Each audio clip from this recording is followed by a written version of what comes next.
여러분, 오늘은 우리가 살아온 도시에 대한 이야기를 좀 해보려고 합니다. 여러분들은요, 지금까지 몇 개 도시에서 살아보셨습니까? 어떤 분은 아이고 나는 태어나서 막 평생 부산에서만 살았습니다. 토박이 아닙니까? 토박이. 그러신 분들도 계시지만 대체로 부산에 보면 경상도 토박이보다는 여러 지역에서 모여오신 분들이 더 많으신 것 같아요.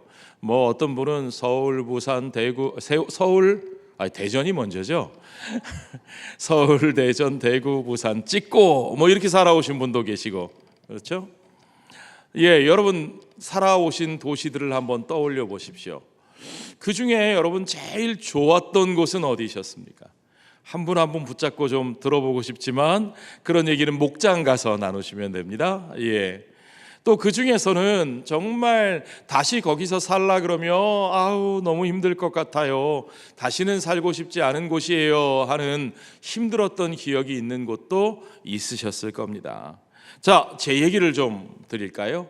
저는요, 서울, 부산, 뉴욕, 그 다음에 필라델피아, 이거 하나 빠졌어요. 서울, 부산, 뉴욕, 필라델피아, 그리고 다시 어딜까요? 부산. 다시 돌아왔어요. 부산이 좋았나 봐요. 제 인생에 살아온 도시들입니다. 각 도시들마다 떠오르는 애틋한 기억들도 있고요, 어떤 때는 슬프고 힘들었던 기억들도 있고요, 그런 것들이 엇갈리면서 어느 한 곳도 제 인생에 빼놓을 수 없는 소중한 한 부분입니다. 그렇습니다. 그러나 그 중에서도요, 특별히 제 성격과 취향에 더 맞는 곳이 있고요. 어디냐고요? 그건 제가 은퇴하고 말씀드릴게요. 좀 불편하고 힘든 곳이 있는 거, 그거 어쩔 수 없는 사실입니다. 한 가지만 살짝 말씀드리면요, 저희 큰딸아이가 부산에서 태어났거든요. 좌천동 일신기독병원에서 태어났는데, 거기서 태어나신 분들 여기도 있죠.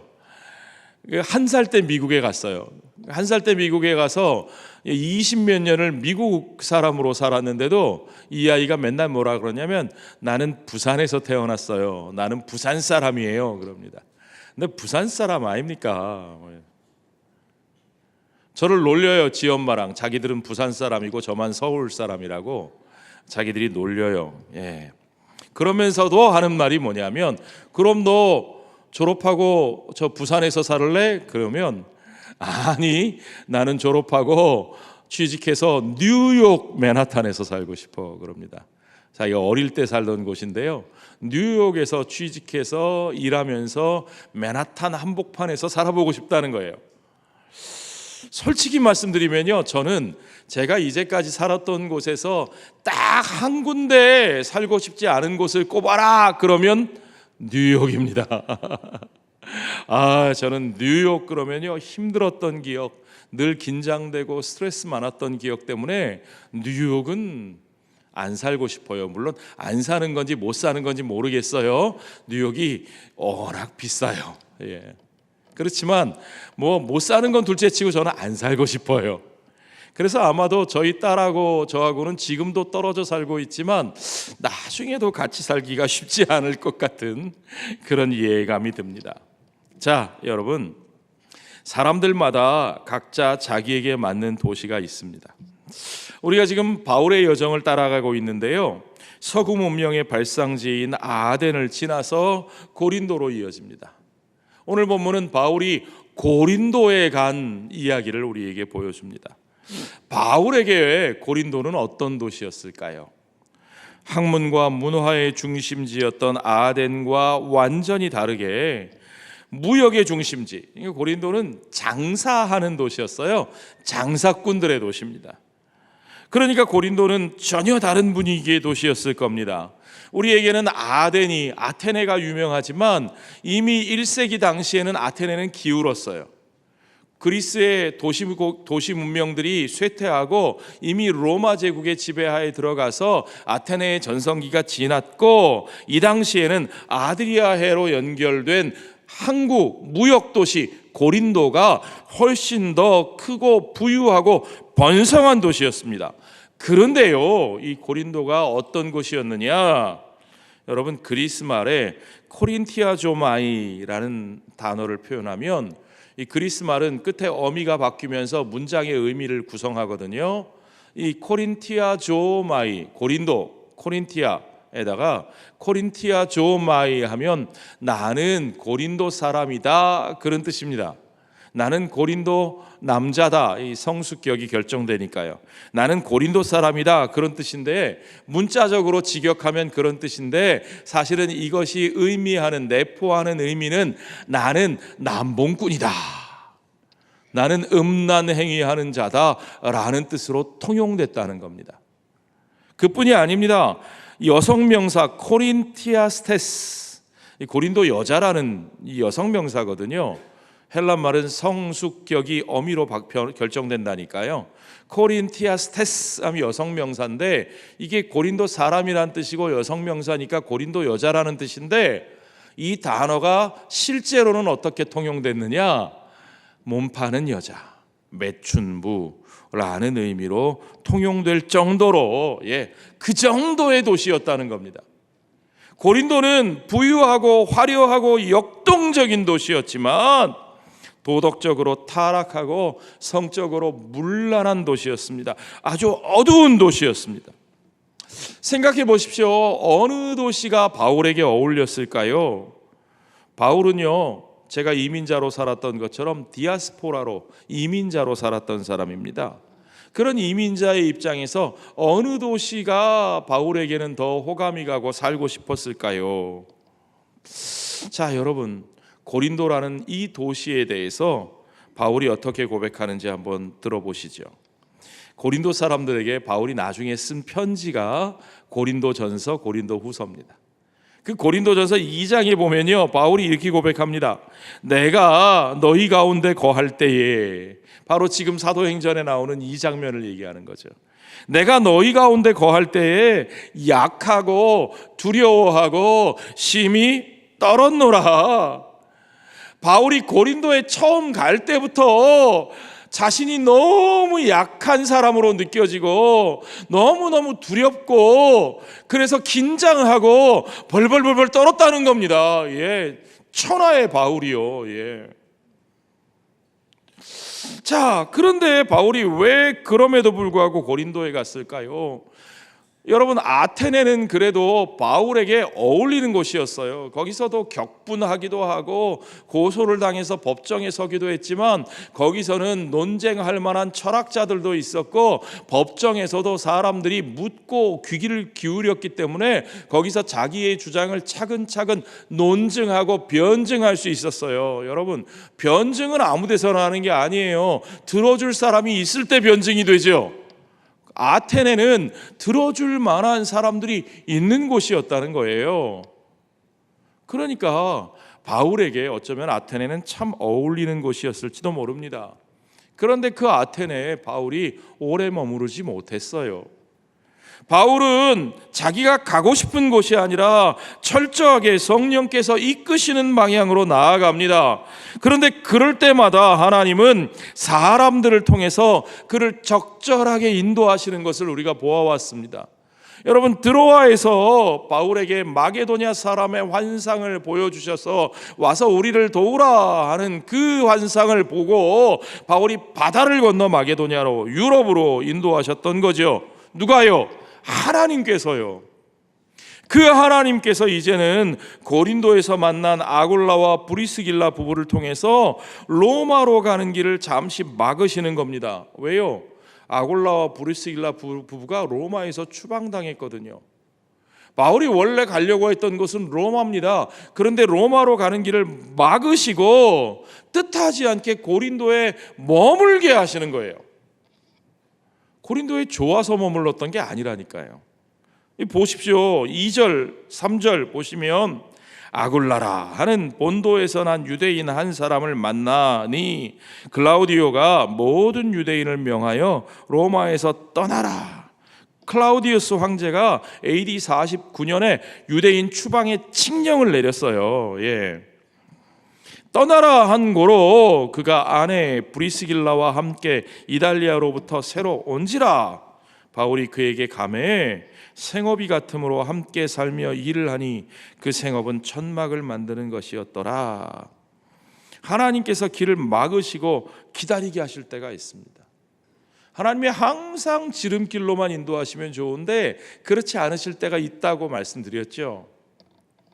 내가 나쁜 뜻을 가지고 나쁜 일을 하려고 할 때만 막으시는 게 아니에요.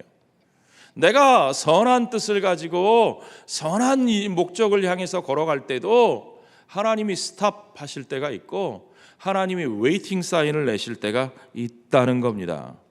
그런데 여러분 분명히 아셔야 할 것은 하나님이 웨이팅 사인을 내실 때 그 기다림의 시간이 결코 그냥 헛된 낭비의 시간이 아니라는 사실을 여러분 아시기 바랍니다. 바울은 그곳에서 브리스길라와 아굴라와 함께 천막 만드는 일에 종사하면서 소위 자비량 사역을 하면서 그 일을 감당합니다. 4절에 보니까 안식일마다 바울이 회당에서 강론하고 유대인과 헬라인을 권면하니라. 실라와 디모데가 마게도냐로부터 내려오매 바울이 하나님의 말씀에 붙잡혀 유대인들에게 예수는 그리스도라 밝히 증언하니. 거기서도 바울은 한결같이 사역하는 거죠. 유대인과 헬라인 모두에게 복음을 전하는데 그 내용이 뭐예요? 항상 바울이 전하는 내용, 십자가에 달리신 예수가 바로 너희의 메시아다. 너희가 바라고 고대하는 승리의 메시아가 아니고 너희의 욕망을 채워주고 너희 자신들을 높여주는 그런 메시아가 아니고 이 땅에 고난받는 자, 고난받는 이 땅에 가난한 자들과 함께하는 모습으로 오셔서 죄인들을 위해 고난받으시고 그들을 위해 자신을 내어주실 뿐만 아니라 십자가에서 죽으시기까지 온전히 그들을 위해 사랑하시고 희생하시고 그들의 죄를 위하여 피 흘리시기까지 온전히 끝까지 사랑하시다가 십자가에서 죽으신 예수, 바로 그 예수가 너희가 기다리던 고대하던 그 메시아다라는 메시지요. 바울이 증언한 건 바로 그거죠. 십자가에 달리신 그 예수가 바로 세상을 구속하시기 위한 하나님의 계획이었다. 이제 하나님이 그를 죽음에서 살리셨다. 아멘. 이 메시지에 대해서 유대인들이 항상 거칠게 대적하는 겁니다. 그 메시지를 받아들일 수 없는 겁니다. 바울이 그 십자가에 달리신 그리스도를 증거하지 않았으면 바울이 유대인들에게 그렇게 막 핍박받을 이유도 없었어요. 예수님이 처음부터 유대인들에게 모함을 당하고 고난을 받으셨던 게 아니에요. 처음에는 유대인들이 예수님을 따라다녔습니다. 예수님께 환호했습니다. 자기들이 기다리던 그 메시아인 줄 알고 떡을 주고 승리를 주고 자기들을 높여줄 메시아인 줄 알고, 그러나 그가 고난을 말씀하시고 그가 죽으심을 예고하시고 정말 말씀하신 대로 고난과 죽으심의 십자가로 무기력하게 걸어갈 때 그들은 예수를 향해서 조롱하고 모함하고 비난하고 급기야는 예수를 십자가에 못 박으라고 소리쳤던 거죠. 자, 6절에 보니까 그들은 한결같이 대적하고 비방합니다. 그들이 대적하여 비방하거늘 바울이 옷을 털면서 이르되 너희 피가 너희 머리로 돌아갈 것이요 나는 깨끗하니라. 이후에는 이방인에게로 가리라. 유대인들의 그 대적과 비방 때문에 이방인에게로 가겠다. 내가 다시는 너희들 있는 쪽으로 오줌도 안 눈다. 그런 얘기죠. 그렇게 말을 하고 바울이 숨어 들어간 것은 디도 유스도의 집이었습니다. 디도 유스도는 이름만 봐도 헬라인이에요. 예, 하나님을 경외하는 디도 유스도, 하나님을 경외한다, God feared 했을 때 그건 뒤에 Gentiles라는 말이 숨어 있는 거예요.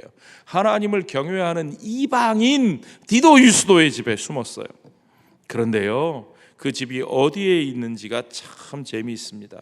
하나님이 하시는 일을 보십시오. 7절에 거기서 옮겨 하나님을 경외하는 디도 유스도라 하는 사람의 집에 들어가니 그 집은 어디 있다고요? 회당 옆이라 하필이면 갔는데 회당 옆이에요. 여러분, 경찰서 옆으로 숨어 들어가는 사람 있어요? 죄 짓고 쫓겨가면서 국회의사당 옆으로 숨어가는 사람 있어요? 없죠. 예. 어떻게 이런 일이 가능했을까요? 또 그 일로 일어난 결과는 뭘까요? 여러분, 정말 하나님은요, 영어 단어 중에 serendipity라는 단어가 있습니다. 정말 뜻밖의, 예상하지 못한 놀라운 선물이라는 뜻이에요. 그럴 때 미국 사람들이 serendipity 그럽니다. 우와, 깜짝이야, 깜놀 그러죠, 요즘에는.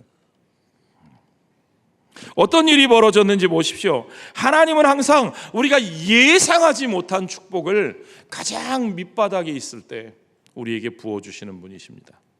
8절에 또 회당장 그리스보가 온 집안과 더불어 주를 믿으며 수많은 고린도 사람도 듣고 믿어 세례를 받더라. 쫓겨 도망쳐 유대인들을 피해서 이방인 집에 숨어 들어갔는데 거기서 회당장을 전도하게 되고 회당장의 온 집이 믿고 수많은 고린도 사람들이 믿고 세례를 받는 일, 바울이 예상할 수 있었을까요? 아이고, 어림도 없죠. 고린도에 있을 그때에 바울은 자신이 약하고 두려워하고 심히 떨었다고 고백했습니다.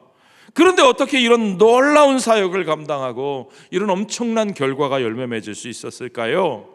중요한 건요, 그분의 발걸음을 인도하시는 분이 바로 성령 하나님이시라는 겁니다. 아멘. 소명을 따라다니는 사람들은요, 결코 나의 약함 때문에 해야 할 일을 못하지 않습니다.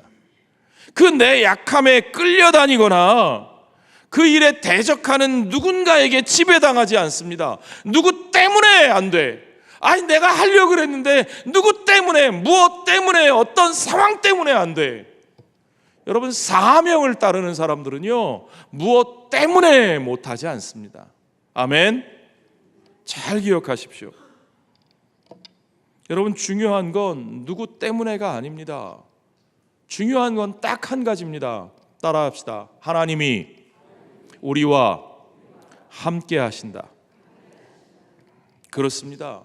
하나님이 우리와 함께 하신다고 하는 그 사실을 하나님은 우리가 가장 약하고 가장 어려울 때에 그것을 깨닫게 하십니다. 그러니까 여러분, 우리가 가장 약하고 어려울 때는 하나님의 은혜를 깨달을 수 있는, 체험할 수 있는 기회가 되고요. 그러니까 반대로 우리의 약할 그때가 우리가 가장 강할 때가 되는 것을 여러분 믿으시기 바랍니다. 보십시오. 9절부터 보니까 밤에 주께서 환상 가운데 주께서 바울에게 말씀하시되, 바울이 가장 약하고 두렵고 떨고 있으니까요, 하나님이 그때 직접 찾아가서 말씀하시는 거예요. 뭐라고 말씀하셔요? 두려워하지 말며 침묵하지 말고 말하라. 네가 할 바를 하라. 내가 너와 함께 있음에 어떤 사람도 너를 대적하여 해롭게 할 자가 없을 것이니 이는 이 성 중에 내 백성이 많음이라 하시더라. 두려워하지 말며 침묵하지 말고 말하라. Do not be afraid. Keep on speaking. Do not be silent. 두려워서 아무것도 하지 못하고 눈치만 보고 입 다물고 있는 삶을 살지 않는 겁니다. 뭘 말하라는 거예요? 예수가 메시아인 것을, 십자가에 달리신 그분이 우리의 구주인 것을, 유대인들이 가장 발끈하는 그 이야기를 그들에게 담대하게 전하라는 거죠. 오직 십자가에 달리신 그 예수가 우리 하나님의 해답이라는 사실을, 그들이 불편해하고 듣기 싫어하고 분노하는 그 사실을 그들에게 담대하게 전하라는 거죠. 그가 세상을 이기시고 부활하셨다는 사실을 그들에게 전하라는 겁니다. 우리가 알아야 할 것은요, 우리가 하나님이 이끄시는 대로 하나님의 손에 붙들려 하나님이 이끄시는 자리에 서 있을 때 그곳에서 하나님이 반드시 우리와 함께 하신다는 그 사실입니다.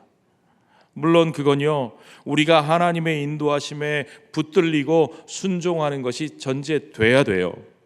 그냥 내가 가고 싶은 대로 뭐 명동으로 갈까요?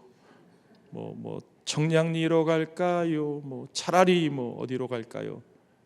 정말 내가 가고 싶은 대로 이리저리 헤매다니는 거 말고요. 그렇게 내 눈에 이끌려 내가 원하는 곳만 바라보고 쫓아다니면서 그러면서 입버릇처럼 아이고 하나님이 나와 함께 계시지, 하나님이 나와 함께 계시지. 천만에요. 그거 착각입니다. 그거 그냥 환상입니다. 그거 믿음 좋은 거 아닙니다. 하나님이 이끄시는 그 자리에 내가 설 때에, 내 삶이 하나님께 붙들려 있을 때에 그곳에 하나님이 저와 여러분과 함께 하시는 것을 믿으시기 바랍니다. 하나님이 그 자리에 나를 세우신 이유가 있습니다. 그 이유는 그곳이 내게 얼마나 잘 맞는 곳이라서가 아니라 내가 거기 가면 얼마나 부귀영화를 누릴 수 있고 대박이 날 수 있어서가 아니라 동북방에 가면 귀인을 만나기 때문이 아니고 그곳에서 우리가 복음을 나누어야 할 하나님의 백성들이 거기에 있기 때문이라고 성경은 말씀하고 있습니다. 그곳에서 내가 너와 함께 있음에 어떤 사람도 너를 대적하여 해롭게 할 자가 없을 것이니. 여러분, 대적하여도 우리를 해롭게 하지 못합니다. 이게 중요해요. 우리는 누가 우리를 조금만 대적하고 반대하면 난리가 나죠. 발끈하고 막, 그리고는 그 사람 때문에 뭐가 안 된다고 생각해요. 아니요, 대적한다고 다 우리를 해롭게 하는 게 아니에요. 대적해도 하나님이 우리를 지키시면 그의 대적이 우리를 해롭게 할 수 없다는 사실을 믿으시기 바랍니다. 오히려 그들의 대적이 우리에게 복이 될 수 있다는 것을 여러분 믿으시기 바랍니다. 그리고 우리가 거기에 있는 이유는 뭐냐? 이는 이 성 중에 내 백성이 많음이라. 그래서 바울은 그의 선교 여정을 통틀어서 두 번째로 오랜 시간을 머물렀던 것이 에베소 다음으로 고린도입니다. 고린도가 좋아서 아니라니까요. 11절에 보니까 1년 6개월, 1년 반을 머물며 그들 가운데서 하나님의 말씀을 가르치시니라. 뭐가 잘 돼서 여건이 좋아서 머문 게 아니에요. 먹고 사는 것조차 스스로 해결해야만 했기 때문에 자비량으로 생업에 종사하면서 사역을 감당할 수밖에 없었던 상황이라니까요. 여러분들 자꾸 오해하시는 게 아이고 바울은 어디 가나 스스로 생업에 종사하면서 자비량으로 사역했나 봐. 그런데 왜 요즘 목사들은 자비량 사역을 안 할까? 아니요. 그 성경을 정확하게 모르셔서 그런 거예요.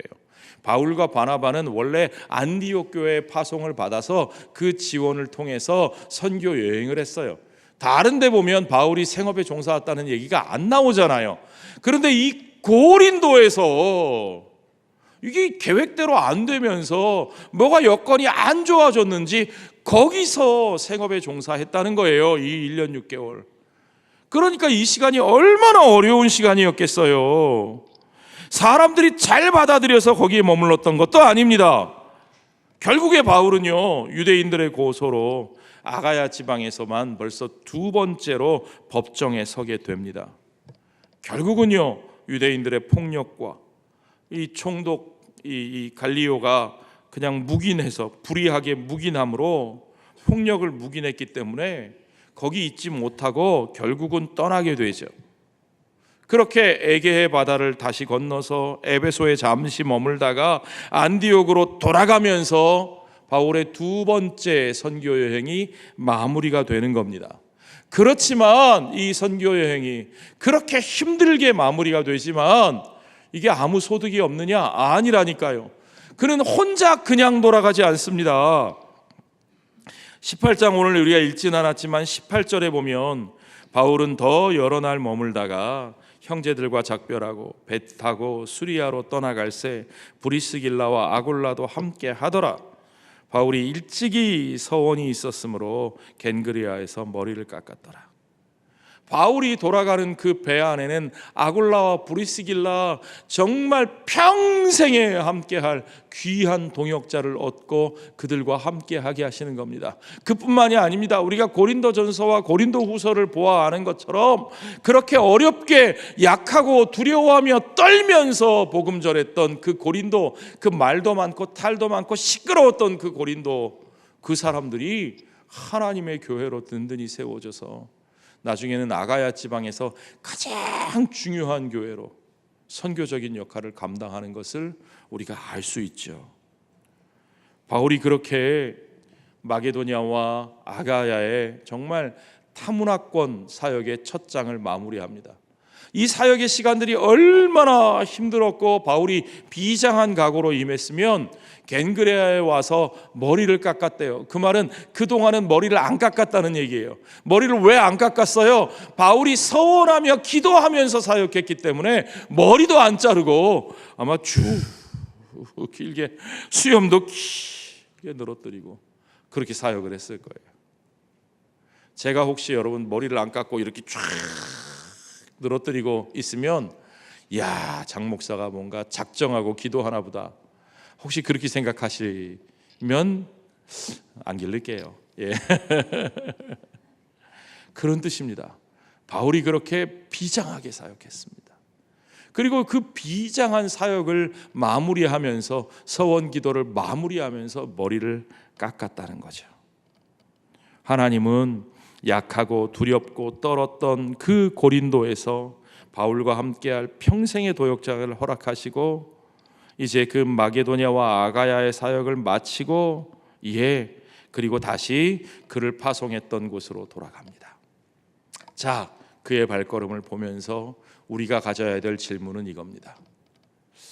우리가 서울, 대전, 대구, 부산 찍고 살아왔고 아침에 일부 예배 끝나고 나니까 어떤 어르신이 내려오셔서 이야, 목사님, 제가 말입니다, 평안도 신의주 사람입니다.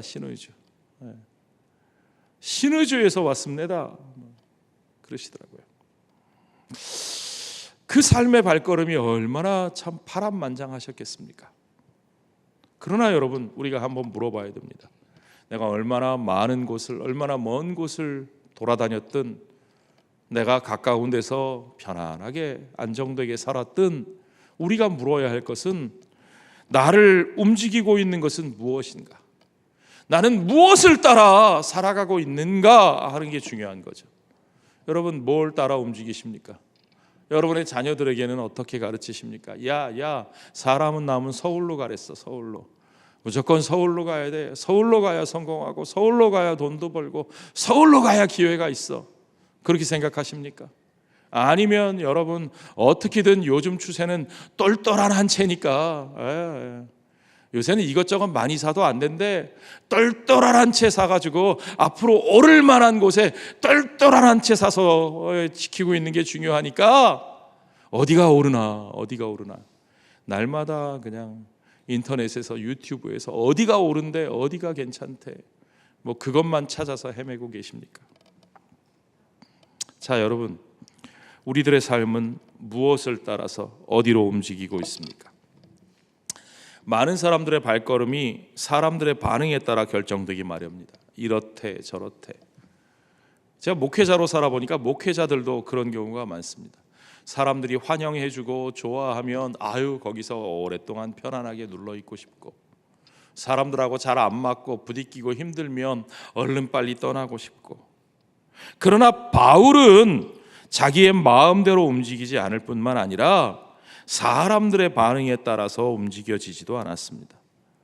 두렵고 힘들었던 그 고린도에서도 자기 마음대로 그곳을 떠났지 않았던 바울은 이제는 에베소 사람들이 붙잡는다고 거기에 머물지도 않습니다. 에베소 사람들은 꽤 태도가 좋았거든요. 꽤 진지한 관심이 있었거든요. 18장 21절에 보니까 그들과 작별하여 이르되 만일 하나님의 뜻이면 너희에게로 돌아오리라. 정말 좋은 사람들이 좋은 반응을 보이면서 함께 하자고 하는데, 내 생각 같으면 거기 눌러 있으면 목회 성공할 것 같고 편안할 것 같은데, 만일 하나님의 뜻이면 너희에게 돌아오리라. 하고 배를 타고 에베소를 떠납니다. 그에게 중요한 것은 사람들의 반응이 아니라 하나님의 시간표였다는 사실입니다. 여러분, 저와 여러분은 정말 뭐에 따라 움직이는 사람들입니까? 우리가 가져야 할 대답은 하나입니다. 하나님의 뜻이라면 여러분, 하나님의 뜻대로 움직이고 계십니까? 하나님의 뜻을 따라 걸어가고 계십니까? 여러분의 인생은 하나님의 뜻을 쫓아가고 있습니까? 우리가 할 수 있는 말의 전부가 바로 그것이어야 합니다. 야고보서 4장 13절에서 우리에게 이렇게 권면하시죠. 들으라, 너희 중에 말하기를 오늘이나 내일이나 우리가 어떤 도시에 가서 거기서 1년을 머물며 장사하여 이익을 보리라. 예, 우리가 나름 계산하고요, 그래서 계획을 멋들어지게 세웁니다. 그런 사람들에게 성경이 이렇게 말하는 겁니다. 내일 일을 너희가 알지 못하는도다. 너희 생명이 무엇이냐? 너희는 잠깐 보이다가 없어지는 안개니라. 너희가 도리어 말하기를 주의 뜻이면 우리가 살기도 하고 이것이나 저것을 하리라 할 것이거늘 이제는 너희가 허탄한 자랑을 하니. 예, 여러분, 유튜브에 인터넷에 앞으로 여기가 오를 겁니다, 여기가 전망이 좋습니다, 이렇게 하십시오 저렇게 하십시오 하는 거요, 여러분, 제가 보니까 99%는 허탄한 소리입니다. 그들도 몰라요. 예, 그들이 그거 잘 알았으면 그들이 이미 재벌이 됐겠죠. 유튜브 하고 있겠어요? 그러한 자랑은 다 악한 것이라. 그러므로 사람이 선을 행할 줄 알고도 행하지 아니하면 죄니라. 우리의 삶에 중요한 건 어디로 어떻게 가느냐가 중요한 게 아니라 나를 인도하신 그 자리에서 하나님이 내게 바라시는 그 일, 그곳에서 내가 해야 할 그 선한 일을 행하는 것이 중요한 것이고, 지금 내가 그것을 행하며 살지 아니하면 하나님 앞에 똑바로 살지 못하는 거라는 말입니다. 믿으시면 아멘 하십시오. 우리는 사명을 따라 살아갑니다. 우리의 발걸음을 준비하고 인도하시고 결정하시는 분은 하나님이십니다. 그러므로 예수님은 누가복음 13장에서 이렇게 말씀하셨어요. 그러나 오늘과 내일과 모레는 내가 갈 길을 가야 하리니. 예수님은 그에게 갈 길이 있다는 것을 아셨어요. 그 길이 어떤 길인지 아셨어요. 세상 사람들은 다 십자가가 아니라고 말해도 예수님은 십자가가 자신의 가야 할 길인 것을 아시고 그 길을 향해 걸어가셨습니다. 그러면서 이렇게 말씀하셔요. 선지자가 예루살렘 밖에서는 죽는 법이 없느니라. 그렇습니다. 아무리 세상 사람들이 아니라고 말하고 너 그 길로 가면 죽는다고 말하고 우리가 너를 가만두지 않겠다고 말해도, 여러분, 선지자는, 하나님의 사람은 그 사명의 자리 밖에서는 죽을 자유도 없는 것을 믿으시기 바랍니다. 걱정하지 마세요. 잘못될까, 죽을까 너무 걱정하지 마세요. 하나님이 인도하시는 자리에 서면 살게 하시는 것도 주님이시고 죽게 하시는 것도 주님이신 것을 믿으시기 바랍니다. 내 눈에 나의 생각에 좋아 보이는 것을 쫓아 헤매는 삶이 되지 마십시오. 저는 그런 분들을 너무 많이 봤습니다. 미국에 가서 살면서요, 수많은 이민자들의 스토리를 들었습니다. 어떤 분은요, 좀 살아보겠다고 원래 이북에서 내려오셨대요. 하시는 말씀이, 한번 고향을 떠나보니까 그 다음부터는 막 떠나는 게 어렵지 않더래요. 그래가지고 남쪽에 와서 살다가 보니까 여기도 어차피 내 고향 아니다 싶으니까 남들이 미국으로 간다 그럴 때 나도 가고 싶더래요. 그래서 따라 나서서 미국에 갔는데 처음에 LA가 나성이 그렇게 좋다 그래가지고 LA 나성에 가면 편지를 띄우세요. LA에 가서 사는데 80년대 LA 흑인 폭동을 겪고 나니까 다시는 살고 싶지 않더라는 겁니다. 그러고 나서 애들을 키우려면 동부에 가야 돼. 동부에 가면 아이비리그 대학, 하버드 대학도 있고 애들이 동부에 가야 공부를 잘한대. 그래가지고 동부로 이사를 가서 동부에서 비즈니스를 하는데 총든 강도를 만난 거죠. 예, 여기 머리에다가 총 딱 갖다 대는. 여기 무서워서 못 살겠다. 그리고는 다 정리해가지고 한적한 남부 플로리다로 야자수 바닷가 하늘 하는데 갔더니 이번에는 허리케인이 몰아닥쳐가지고 가게도 물에 잠기고 집도 다 허물어지고 어디 가서 살아야 됩니까, 여러분? 세상에 어디가 좋은 곳입니까? 여러분, 그 신기루와 같은 곳을 쫓아 살면 여러분, 아브라함의 조카 롯이 자기 눈에 보기에 좋은데 에덴과 같이 물이 풍성한 곳을 찾아갔더니 거기가 어디였다고요? 소돔과 고모라, 유황불이 떨어지는 곳이었습니다. 하나님이 주신 사명을 향해 나아가고 그 사명의 자리에서 사명을 위해 살고 사명을 위해 죽는 인생이 되시기 바랍니다. 주님께서 오늘 나를 인도하여 세우신 그 자리, 내가 복음을 전하고 내가 구원해야 할 백성들이 있는 그곳, 내가 예수 그리스도의 십자가를 지고 내가 그들에게 그 사랑과 은혜를 나누며 살아야 할 바로 그곳이 저와 여러분의 삶에 가장 복된 자리인 것을 믿으시기 바랍니다. 그곳에서 여러분, 사람과 상황을 두려워하지 마시고 침묵하지 말고 그들이 쫓고 있는 헛된 것을 드러내며 그들이 분내고 그들이 거부할지라도 두려워하지 말고 우리는 그들을 위하여 고난받으신 우리 주 예수 그리스도, 우리를 위하여 십자가에서 피 흘려 죽으신 예수 그리스도의 사랑, 죄인을 품으시고 그들을 변화시키시는, 그들을 위해 끝까지 희생하고 사랑하셔서 그 완전하신 사랑으로 이 땅의 모든 죄와 악을 이기고 승리하신 우리 주 예수 그리스도의 그 생명의 복음을 그들에게 말로 삶으로 전할 수 있어야 할 줄로 믿습니다. 여러분, 우리의 입을 다물고 있으면 안 됩니다. 우리를 그곳에 세우신 분이 우리와 함께하고 계신 하나님이신 것을 굳게 믿고 오늘 그분이 우리에게 맡기신 이 복음의 사명을, 그분이 우리에게 보여주신 이 사랑의 메시지를, 그분이 우리에게 나누라 하시는 이 은혜와 축복의 말씀을 온전히 나누고 전하고 말하는 진정한 사명자의 삶을 그분이 보내신 자리에서 살아내는 저와 여러분 되시기를 주의 이름으로 축원합니다. 축원합니다.